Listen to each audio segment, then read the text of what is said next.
தாவேகா தொண்டர்கள் உற்சாகத்தோடு காணப்படுகின்றார்கள். அவ்வப்பொழுது வாக்குவாதத்திலும் ஈடுபட்டு வருகின்றனர்.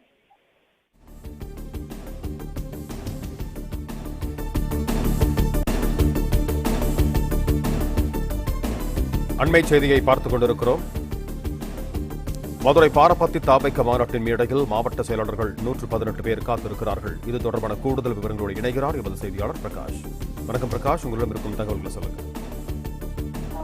தாவேகா மாநாடு மாலை 4 மணிக்கு தொடங்கும் என்று எதிர்பார்க்கப்பட்ட நிலையில் தற்போது மேடையில் மாவட்ட செயலாளர்கள் அமர வைக்கப்பட்டிருக்கிறாங்க. மதுரை பாரபத்தியில நடக்கக்கூடிய தாவேகாவின் 2வது மாநாட்டில் இன்று மாலை 4 மணி அளவில் தான் தொடங்கும் என்று முதலாவதாக சொல்லப்பட்டது. தற்போது கட்டுக்கடங்காமல் கூட்டம் வந்து இருக்கக்கூடிய சூழ்நிலையில மாநாடு முன்கூட்டியே தொடங்குமா என்ற ஒரு கேள்வியும் எழுந்திருக்கிறது. ஏற்கனவே விக்கிரவாண்டியில் நடைபெற்ற இந்த முதல் மாநாட்டின் போது கூட கூட்டம் அதிகமாக இருந்த காரணத்தினால முன்கூட்டியே விஜய் மேடைக்கு வந்து தமிழகத்தில் வந்து பேசிட்டு நினைவு கூறப்பட்டது. அந்த அடிப்படையில் இன்று நடக்கக்கூடிய இந்த